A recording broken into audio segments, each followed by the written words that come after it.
por mês, para a glória do Senhor. Hoje essa pessoa já mandou o versículo aí. Está para o versículo? De que maneira? De que adianta o homem ganhar o mundo inteiro e perder a sua alma? Ele está descobrindo o tesouro. Ele está descobrindo aquilo que eu já descobri, graças a Deus. Deus possa trabalhar na sua vida. Oportunidades, irmão, aparecem uma vez perdida na vida. E você precisa estar atento à maneira como Deus quer te usar. E nessa oportunidade específica, a gente, Pedro e João tiveram, nós vamos tirar alguns princípios para que nós possamos aproveitar a oportunidade de ser usados por Deus. Em primeiro lugar, esses versículos mostram 4 maneiras de sermos usados por Deus. A primeira, podemos ser usados por Deus quando mantemos uma vida de comunhão. O uns aos outros na Bíblia é frequente. A palavra de Deus diz lá em Salmo 133, que é bom e agradável que os irmãos estejam em união, é como óleo precioso que desce sobre a barba, sobre a barba de Arão, é porque ali o Senhor ordena a bênção. Aonde há comunhão, o Senhor ordena a bênção. Quando mantemos uma vida de comunhão, nós podemos ser usados por Deus. Mas com quem nós devemos manter uma vida de comunhão? Em primeiro lugar, com Deus.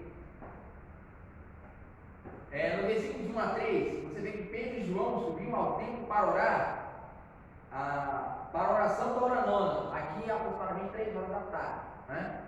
Os judeus eles contam de meia-noite até as 6 da manhã, na verdade, desculpa, de 18 horas até as 6 horas da manhã, eles contam com vigília. Primeira vigília da noite, segunda vigília da noite, terceira vigília da noite, quarta vigília da noite. Cada vigília tem 3 horas. E a partir das 6 da manhã eles começam. A hora primeira, segunda, terceira, quarta e por aí vai. E a hora nona é 3 horas da tarde. Então, povo de Deus, eles foram juntos ao templo para orar. Isso demonstra a comunhão com Deus. Dois seres humanos, 2 cristãos que queriam, desejavam ter comunhão com o Senhor. Em primeiro lugar, se ele comunhão com Deus sem sair do seu lugar. Eles saíram de casa e foram ao templo para orar. Não significa, o texto não quer dizer, para você ter comunhão com Deus, você tem que orar no templo. Não, o texto não quer dizer isso. Mas o texto dá um princípio interessante. Qual? O princípio de que para eu ter comunhão com Deus, eu preciso sair da minha família. Eu preciso sair do meu barato. Ter comunhão com o Senhor. Ir ao templo para orar.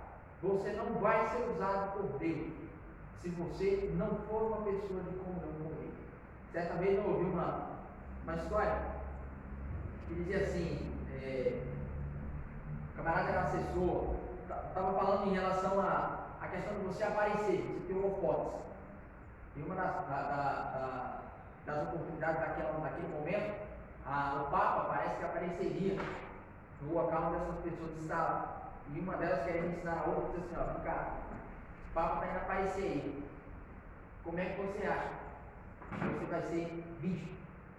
O cara pensou, o que eu tenho que fazer para ser visto? Não sei, pois é. Se você quiser ser visto, fique mais próximo possível do Papa. Por quê? É ele que chama a atenção. Quem estiver perto dele vai ser visto. Do mesmo jeito é como o Senhor. O Senhor é quem é visto pelas pessoas. Se você estiver perto dele, você vai ser visto. Você vai ser notado como alguém dele. Se você não tem intimidade com Deus, as pessoas não olharão para você. As pessoas não vão querer saber quem é você. Deixa eu te perguntar um negócio. Quando foi a última pessoa que pediu oração? Quando foi que uma pessoa olhou para você e disse assim, nossa, você é um jovem que me lembra do Senhor. Você é uma jovem cuja sua santidade, a sua piedade me lembra de Jesus. É para você refletir. Porque se ninguém pede oração a você, é porque não reconhece o poder de Deus em você. Simples assim. É porque não reconhece que você é um homem, uma mulher de intimidade com o Senhor. Em segundo lugar, nós temos que manter uma vida de comunhão com os nossos irmãos.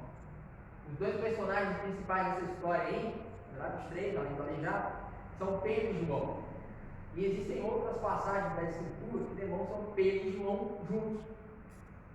Lá em Lucas 5, do 10 ao Lucas 22, 8, desculpa, foram eles que prepararam a Páscoa.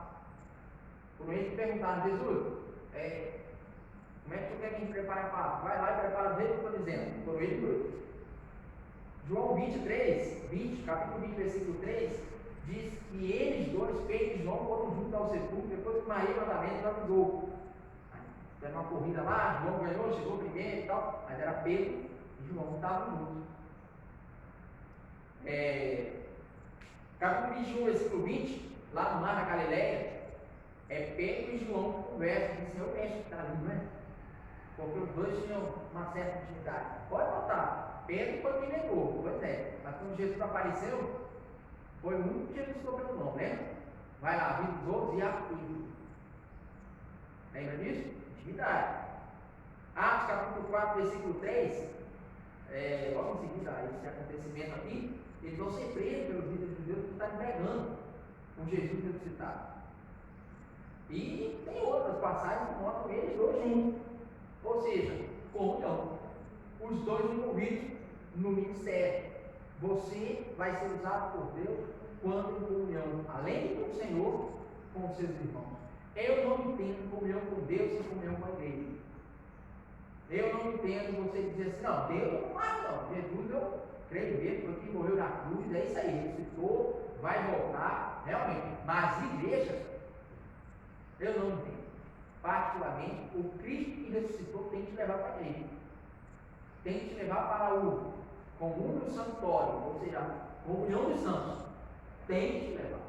Não dá para você chegar no céu a despeito da igreja. Não estou dizendo que a igreja salva, mas estou dizendo que a fé que você tem em Cristo, se ela não te conduzir à igreja, eu particularmente não tenho tanta fé na sua fé, porque você é pouco de Cristo. Não dá para a cabeça dizer que peca, não preciso de você, não dá para o dedo mindinho dizer que o dedo polegar, você não interessa, não dá, não entendo assim. Comunhão uns com os outros é fundamental para que você seja usado pelo Senhor. E as oportunidades que eu te falei são raras, às vezes é no meio da rua. Às vezes alguém tem endemoniado lá e você tem que ir lá. Bora, irmão, vamos orar. Vamos pedir ao Senhor que tem graça aqui, que está ruim. Eu me lembro de uma oportunidade na Marinha, o capelão, eu estava no Fortaleza, né? Era aprendiz marinheiro. O capelão tinha saído de férias e teve um cenário lá de demônio aparecer na casa do outro lá fora, e foi repetir lá dentro da Marinha. Aí quem me chamar? Vai orar por mim, capitão. Eu. Aí eu, peraí, mas sozinho ou não? Sozinho. Para mim não está falhando. Está sentando aqui? Fui, chamei os irmãos, montei os padrões suicidas, vamos lá, irmão. Vamos orar por esse povo. E oramos, graças a Deus, está bem na fora. É oportunidade que aparece. Oportunidade que você tem que estar acompanhado, não é assim. Povo de Deus, vamos lá. Segundo lugar, nós podemos ser usados por Deus quando mantemos uma vida de compaixão. Como é que eu demonstro compaixão? Olha aí, o versículo 4, 5 diz assim, ó, Pedro, fitando juntamente com João, disse, olha para nós. Eles olhavam atentamente, esperando receber alguma coisa. Quando você deu uma esmola para alguém, e disse assim, olha para mim. Na verdade, você estava dando para entregar a esmola e ficar. Disse, embora.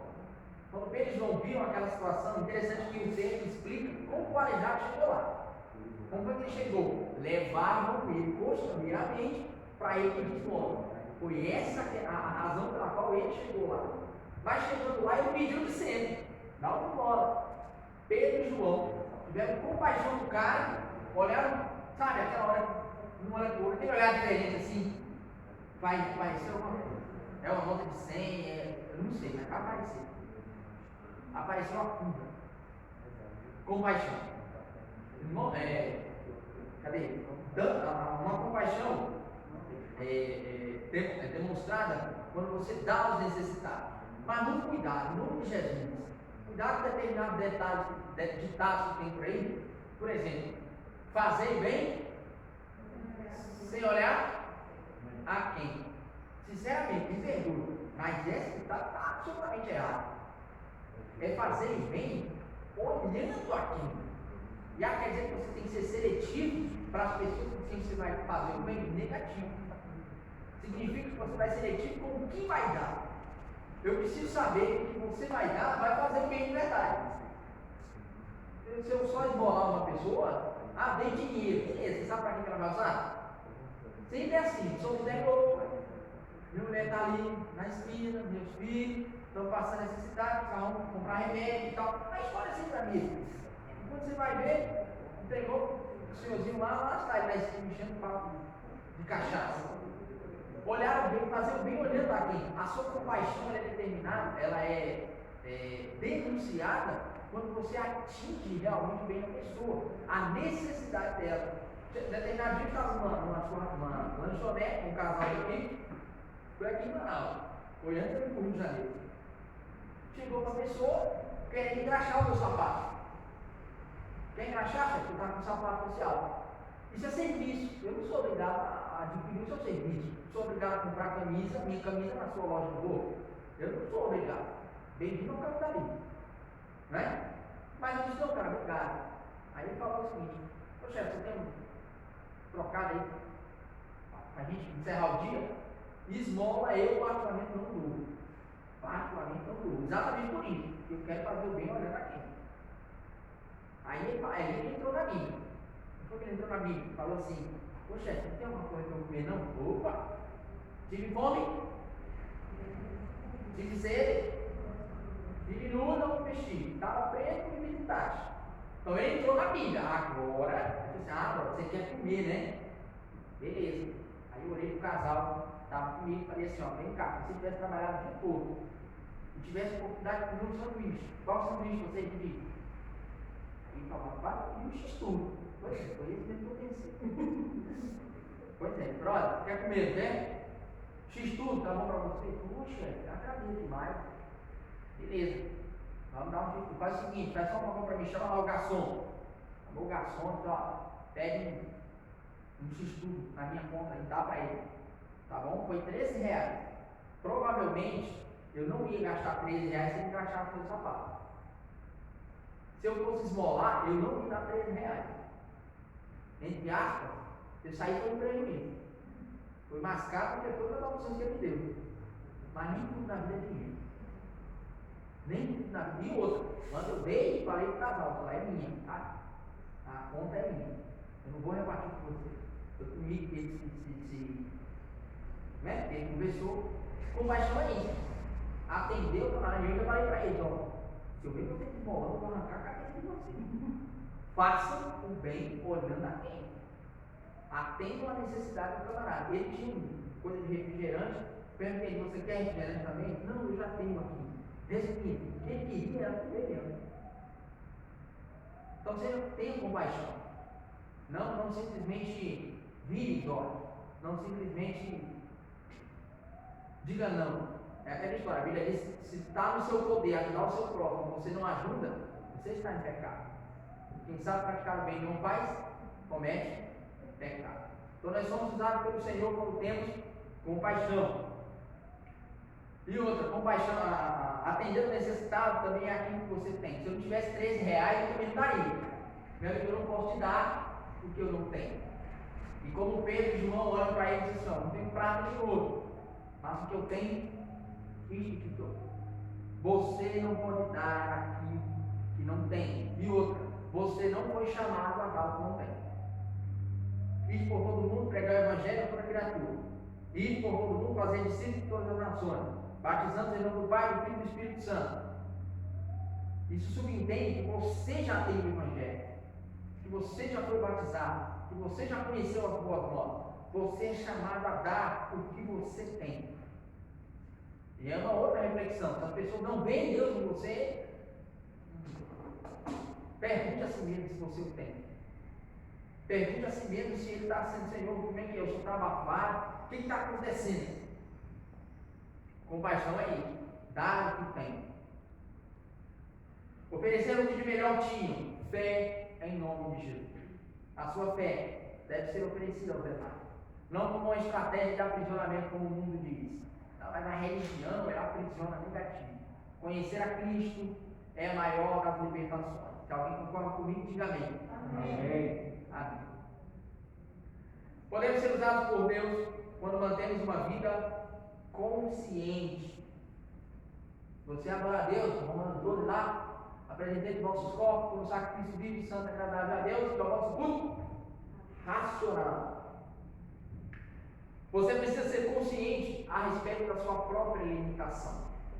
Você não é o super-homem, você não é a Mulher Maravilha, você não tem superpoder. Então entenda que você também é limitado quando for usado por Deus. Existem coisas que só o Senhor pode fazer. Lembre-se lá da ressurreição de Lázaro. A ressurreição de Lázaro tem um princípio espiritual muito forte. Qual é o princípio? Deus não move uma palha naquilo que você pode fazer. Quem foi que tirou a pedra do sepulcro de Lázaro? João. Jesus olhou e disse assim: ó, tirai a pedra. Ah, não. Se a pedra você pode tirar, vai lá e arranca. Tiraram a pedra do caminho, quem é que pode agir agora? Só Deus. Ele vai lá e assume a dele. Lázaro, sai para fora. Tirar a pedra com vocês. Ressuscitar Lázaro é comigo. Muitas vezes não possuímos o que as pessoas querem. Por isso temos que ser honestos. Talvez Pedro não tivesse livre. Não tivesse dinheiro não. E eles foram honestos, assim, ó, não temos prato nem ouro. Consciente da sua limitação. Você, por mais que tenha dinheiro, posso falar aqui, né? Por mais que você tenha dinheiro, por mais que você tenha boa vontade, sei lá, alguma hora a sua limitação baterá a porta. Por exemplo, eu particularmente sou contra que uma pessoa ajude outra, pelo menos no seio da igreja, de maneira financeiramente, individual. Não, a família está passando necessidade, então eu vou comprar a cesta básica e eu vou deixar lá na casa do irmão. Eu sou contra. Porque isso gera no outro irmão, pode gerar, na verdade, um espírito de dependência. Quando ele estiver sem lugar lá, a quem ele vai pedir? A quem deu a cesta. Eu sou a favor de, o irmão está pensando, está precisando de uma cesta básica, beleza. Ministério da Ação Social, chega aí. Vou abençoar vocês com uma cesta básica. Preferia que essa cesta básica fosse entregue à família tal, mas sem o meu nome. Quem está doando é a igreja. Eu estou ajudando como igreja, como corpo de Cristo. Eu tenho que saber da minha limitação. Eu tenho que saber os limites da ética, até da minha própria agenda. Isso é uma atitude minha, pessoal. Você quer ajudar individualmente, fica à vontade. Mas arque com o ônus da sua decisão. São muitos irmãos que eu já vi, não aqui, na minha igreja, chegar para o pastor e dizer: pastor, não aguento mais, porque o irmão aqui só vive me pedindo. Você foi lá ajudar o cara de primeira, sozinho, vem aqui, rapaz, vem na igreja, e a igreja ajuda. Quem foi que ajudou na igreja? O corpo todinho. Todo o corpo ajuda. Então todo o corpo pode ajudar. Você sozinho não tem capacidade para isso. A respeito, mantemos uma vida consciente a respeito do poder de Deus. Você acredita no poder de Deus para operar na vida de qualquer pessoa? Ou já tem aquela consciência assim: esse aí tem Deus?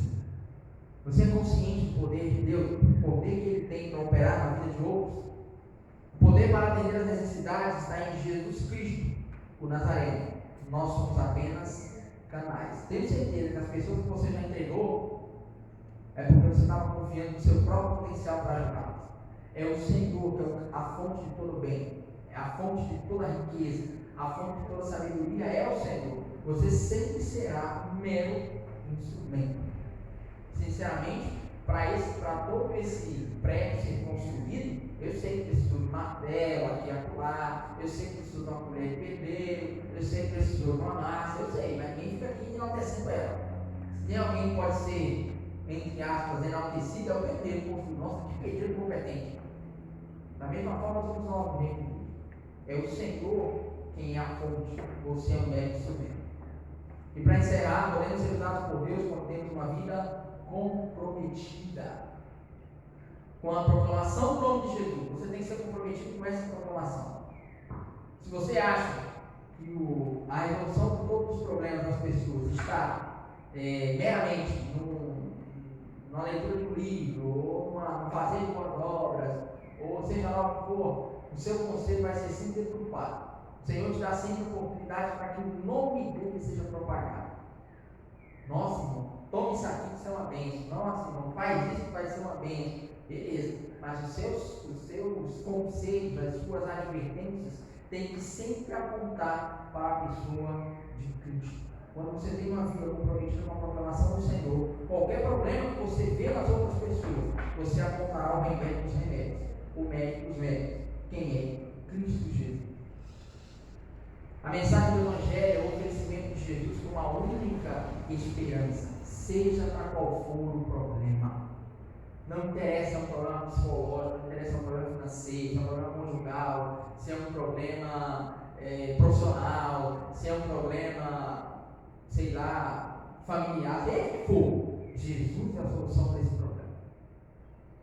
E você tem que ter uma vida comprometida com a manifestação do poder de Deus. A mensagem do Evangelho é transformadora. Por isso, causar admiração e assombro. Muito cuidado para que você não confunda o poder de Deus com meramente milagres sobrenaturais. Não, porque aqui o cara não tinha nem braço, e agora o braço dele cresceu. O cara não tinha nem olho, aí ele enxergando. Existem milagres assim? Eu creio que existem. Mas, sinceramente, irmão, Deus tem feito milagres todos os dias e nós fazemos questão de não notar. Uma transformação pelo poder do Evangelho. Uma pessoa que antes não era alguma e agora em Cristo é outra, totalmente diferente. Isso é poder de Deus. Isso é graça de Deus. Isso é favor de Deus. Isso deve ser enaltecido. A manifestação do poder de Deus se dá principalmente e mais costumeiramente com a proclamação do Evangelho. Porque é ela que é o poder para a salvação de todo aquele que crê. Um ser humano preso às garras de Satanás, estando no maligno como o mundo está, ser liberto pelo poder de Jesus é uma manifestação gloriosa do poder do Senhor. Tem uma música antiga que diz assim, e o maior milagre já operou em mim, e o maior milagre quer operar em ti. Seu maior milagre é o fato de você estar destinado ao inferno para o seu pecado, mas pela graça de Deus você foi alcançado. Esteja comprometido com essa mensagem e o Senhor te usará poderosamente. Você tem irmãos com quem ministra em comunhão? Você dá liberdade para que outros irmãos envolvam-se no seu ministério, para que outras pessoas te ajudem? Você permite a Deus usá-lo para atingir os que ainda estão deficientes diante dele? Você é uma pessoa assim? E aproveita essas oportunidades. O cristão que deseja ser usado por Deus deve viver em comunhão plena com o corpo de Cristo. Meu desejo é que o Senhor caia essa palavra no seu coração, que Ele nos use para a glória do Senhor, para a glória do seu nome, para a propagação do seu reino, para a exaltação da sua misericórdia e graça. E que em nome de Jesus nós possamos estar em comunhão para ser usados pelo Senhor. Amém? Vamos orar? Pai, te agradeço, Senhor, pela tua palavra, te agradeço pela tua graça, te agradeço pela tua misericórdia. Em nome do Senhor Jesus Cristo, realiza, Senhor Deus, o teu plano, o teu propósito em nossas vidas. Usa-nos, Pai, para a glória do Senhor. Não nos permita, em nome de Jesus, passar, Senhor Deus amado, por esta vida sem termos o privilégio de sermos ferramentas nas tuas mãos. Que nós possamos aprender com Pedro e João, Senhor, a ter uma vida de comunhão, compaixão, uma vida consciente diante do Senhor e uma vida comprometida, Pai. Em nome do Senhor Jesus, sela a nossa união contigo, através do teu Espírito, para a honra e a glória do Senhor. Eu te oro e te agradeço. Amém, Senhor. Amém. Vamos lá.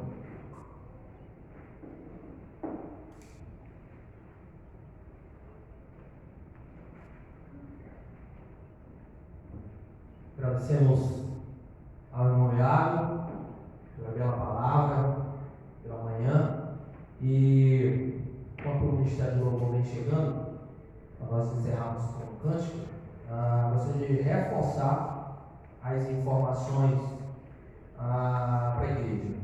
Primeiramente, agradecer os irmãos que nos mandaram mensagem, demonstrando aí toda a sua preocupação conosco, estamos muito gratos por isso. E estamos melhorando, claro. Nós sabemos que tudo é muito novo para todos nós, e principalmente em relação aos microfones, como sabe, nós temos que lembrar, agradecer os irmãos, como eu falei agora há pouco, tem nos ajudado com as informações. Então nós sabemos que os irmãos que têm as suas comorbidades, que têm as suas patologias, irmãos hipertensos, irmãos têm problema de rinite, entre outras coisas. Nós sabemos que esses irmãos não podem vir. E nós pontuamos em relação a ontem, nós colocamos para o irmão, nosso incentivo, principalmente para você, meu irmão, que está em casa, que você joia, que você está bem. Nosso incentivo é que você possa vir, mas como nós colocamos lá, fomos bem enfáticos em relação a isso, se você não estiver se sentindo bem, não tiver à vontade, não tem problema, fique em casa, tá bom? Passo para o Ministério do Louvor, vamos fazer um cântico de encerramento e o nosso querido irmão Renan vai fazer a oração encerrando essa parte pela manhã, e logo após os irmãos fiquem com a professora Gisele para o estudo para a classe dos adolescentes. Ok? Obrigado, irmão.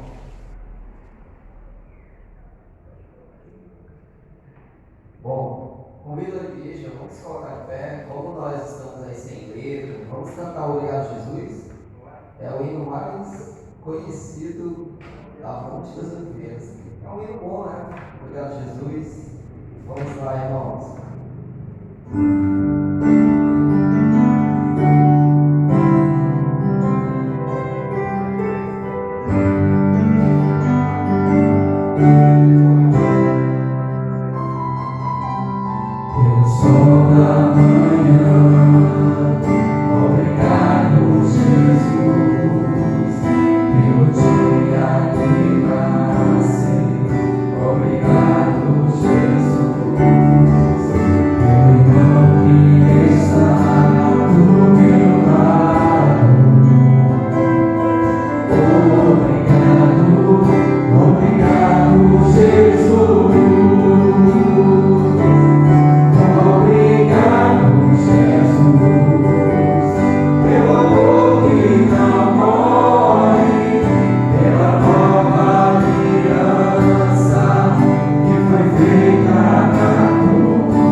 Te agradecemos porque cremos que tudo que aqui aconteceu foi para a tua honra e para a tua glória, e de acordo com a tua santa, bendita e poderosa vontade, Senhor. Te agradecemos pela mensagem desta manhã, Senhor. Te pedimos pelos irmãos que logo mais poderão ver de forma online, a continuação da mensagem.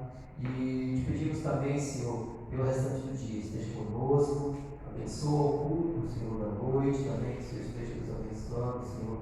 Dá sabedoria à liderança desta igreja, Senhor, no que diz respeito às regras, Senhor, para que os cultos possam continuar acontecendo, e assim possamos, Senhor, nos adaptar e possamos cumprir também tudo que nos foi imposto, Senhor, e que assim não possamos deixar de congregar. Sabemos que, por mais que estejamos em casa, se estivermos unidos em espírito, Senhor, com certeza estaremos fazendo a tua vontade. Assim eu te agradeço mais uma vez por tudo que foi realizado e que o Senhor esteja conosco no restante do dia, em nome de Jesus. Amém. Amém. Peço que os irmãos sentem rapidinho passar uma informação. Daqui para frente o irmão vai cortar. Eu só falei porque você vai editar depois, não tem problema em colocar. Irmãos, não sei se foi falha nossa do patrimônio. Assim, nós sabemos tudo que estão falando em relação ao estudo.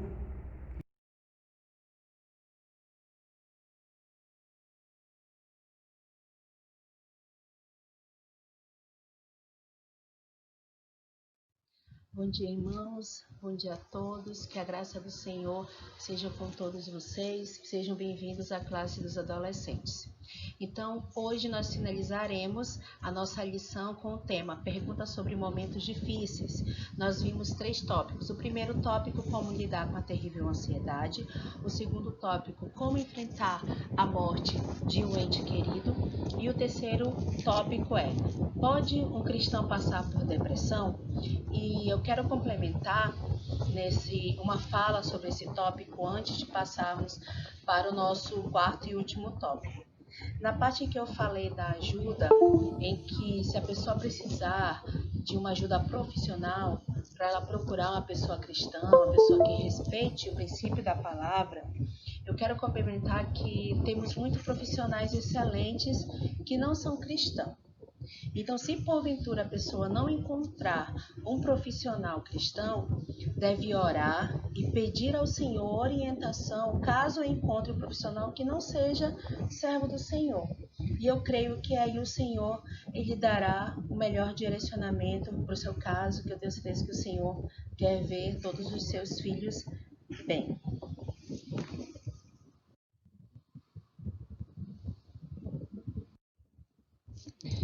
Então, o nosso quarto e último tópico é como enfrentar a solidão.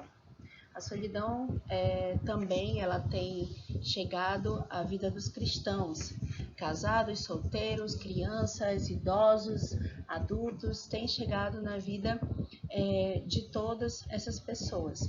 Então, uma pergunta, como nós podemos enfrentar a solidão? Então, o nosso versículo-chave é Salmos 68, versículo 4 e versículo 6a. Cantai a Deus, salmodiai o seu nome, exaltai o que cavalga sobre as nuvens. Senhor é o seu nome, exultai diante dele. Deus, versículo 6, Deus faz que o solitário more em família. A Bíblia, ela nos ajuda a enfrentar a solidão de maneira positiva e a encontrar alegria na companhia de Deus. Estar sozinho não precisa ser uma experiência ruim.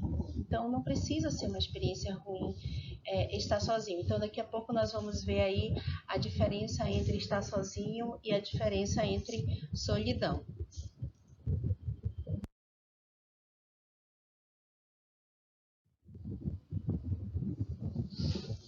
Então, o que é a solidão? A solidão é um sentimento de estar só, sentindo-se vazio e incompreendido. Então, todos nós, em algum momento, já nos sentimos assim, já nos sentimos vazios, já nos sentimos incompreendidos. Esse sentimento, ele pode acontecer quando você está sem companhia ou quando simplesmente você está com outras pessoas, mas sente que essas pessoas não lhe entendem, que essas pessoas não lhe compreendem. Você já teve aquela sensação de estar só no meio de uma multidão? Está sozinho, tem um monte de gente, mas está sozinho no meio de uma multidão? Então, a solidão, ela está associada a sentimentos negativos como a insegurança, a baixa estima e a falta de esperança. Nossos adolescentes têm muito disso. Eu não sei se é uma fase, mas creio que grande parte dos adolescentes, eles passam por esse momento de solidão, de estar só, de ninguém me entende, ninguém me compreende. Então, não só eles passam, mas como todos nós. Então, assim, direcionando para a classe dos adolescentes, né? A questão dos adolescentes. Então, ela está associada a sentimentos negativos, como insegurança, baixa estima e falta de esperança. E aí, o que fazer para superar a solidão? O que podemos fazer para superar a solidão? O que podemos fazer para ajudar uma pessoa a superar a solidão?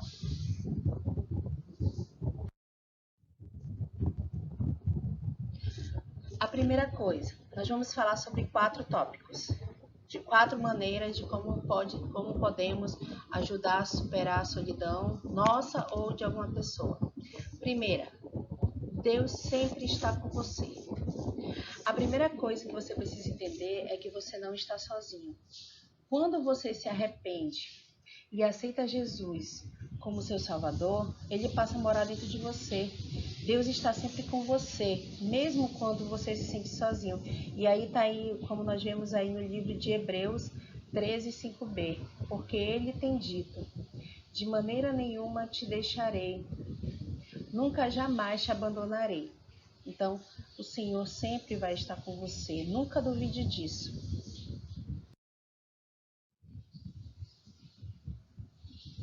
Segundo ponto, há uma pessoa que lhe entende. Jesus entende o que você está sentindo. Jesus também se sentiu abandonado e incompreendido até pelos seus amigos mais próximos. Ele pode te ajudar no tempo da solidão porque ele já passou por essa situação e Jesus já superou tudo isso. Então, ele entende. Deus está sempre com você. Há uma pessoa que lhe entende, essa pessoa é Jesus, como nós vemos aí em Hebreus 4:15. Porque não temos sumo sacerdote que não possa compadecer-se das nossas fraquezas. Antes, foi ele tentado em todas as coisas, à nossa semelhança, mas sem pecado. Então, nunca se esqueça, Deus está sempre com você e há uma pessoa que lhe entende, essa pessoa é Jesus. Você tem valor. Você precisa entender que você é muito amado. Quando Deus olha para você, Ele vê uma pessoa cheia de valor, criada à sua imagem e semelhança.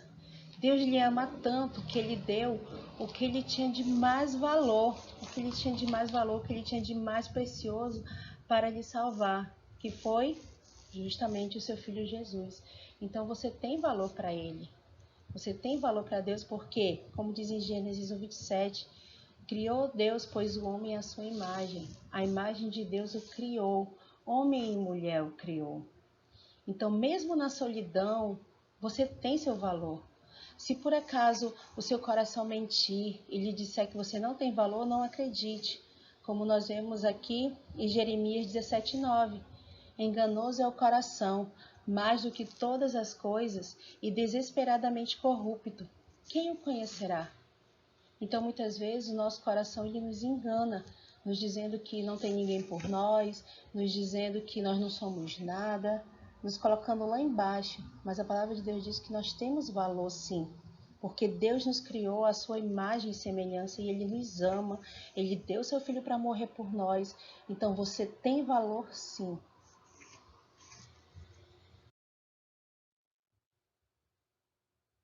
Quarta, outras pessoas lhe entendem mais do que você imagina. Então, geralmente o adolescente, ele sempre vai achar que ninguém lhe compreende, que ninguém lhe entende, que os mais velhos estão ultrapassados, mas entende sim. Outras pessoas lhe entendem mais do que você imagina, porque muitas pessoas também já passaram por esse momento de solidão, já passaram por esse momento de tribulação, de tristeza. Outras pessoas sentem solidão. As pessoas à sua volta podem até não entender tudo que você está passando, mas todos entendem o que é sentir solidão. Então, uma coisa muito importante, como a gente tem visto aqui nessas nossas lições passadas, é não se isole. Deus usa outras pessoas para lhe ajudar e lhe abençoar. Então, não se isole, não se afaste da sua família, não se afaste das pessoas que querem seu bem. Vá para a igreja, quando já estiver liberado, né? Quando pudermos congregar novamente, né? Vá para a igreja, invista nos seus amigos, nos seus verdadeiros amigos, aqueles que se preocupam com você, aqueles que sempre estão entrando em contato com você para saber se você está bem, o que que está acontecendo. Invista neles, conte para eles e tente se abrir com uma pessoa que você confie, uma pessoa que você se sinta seguro. Sempre é tão bom você poder ter alguém com quem falar, com quem conversar. Eu tenho certeza que você deve ter uma pessoa de confiança, uma pessoa com quem você pode compartilhar esse momento que você está passando. E assim você se sentirá muito menos solitário e até poderá ajudar outras pessoas a superar essa solidão. Então, tenha muita atenção. Você não precisa ter medo de estar sozinho. Não precisa ter medo de estar sozinho. Por que você não precisa ter medo de estar sozinho? Porque Jesus, ele também ficou sozinho algumas vezes. Porque muitas pessoas evitam ficar algum tempo sozinha com medo da solidão. Eu não quero ficar só porque eu tenho medo da solidão. Mas estar sozinho pode ser uma experiência. Como eu falei, nós vamos ver a diferença que ser solitário não é ser sozinho. Então, estar sozinho pode ser uma experiência muito boa. Quando você está sozinho, você tem a oportunidade de parar e refletir sobre a sua vida. Refletir sobre o que você está fazendo de certo, refletir sobre o que você está fazendo de errado. E aí você tem a oportunidade de parar e refletir. Então, como nós vimos aí em Mateus 4:23, Jesus tirava tempo para estar sozinho e orar. Mateus 14:23. E despedidas as multidões, subiu ao monte a fim de orar sozinho. Em caído a tarde, lá estava ele só. Então, como eu falei, solidão não é o mesmo de estar sozinho, ok? Então, como eu falei, o que é? Lá no começo, como eu falei, às vezes você está numa multidão, mas está se sentindo só. Às vezes você está no meio de uma multidão e está se sentindo completamente desamparado, completamente incompreendido. Então, estar sozinho é o momento que você tem para você refletir na sua vida, o que você está fazendo de certo, o que você está fazendo de errado, o que você pode melhorar, o que você pode deixar de fazer.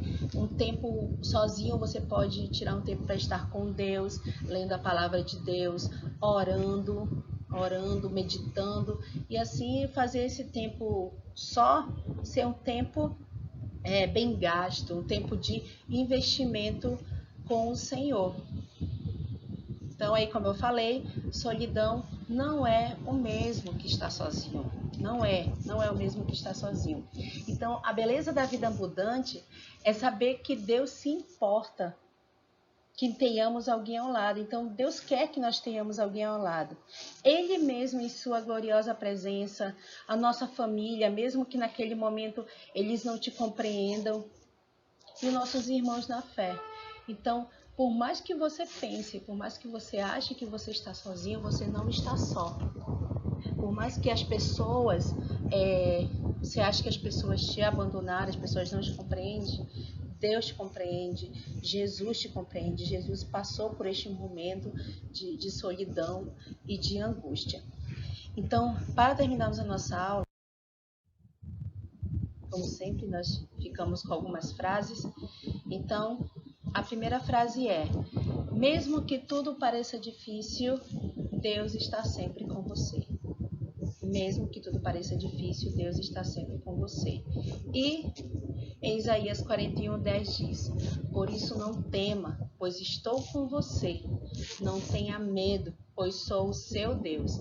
Eu o fortalecerei e eu o ajudarei. Eu o segurarei com a minha mão direita vitoriosa.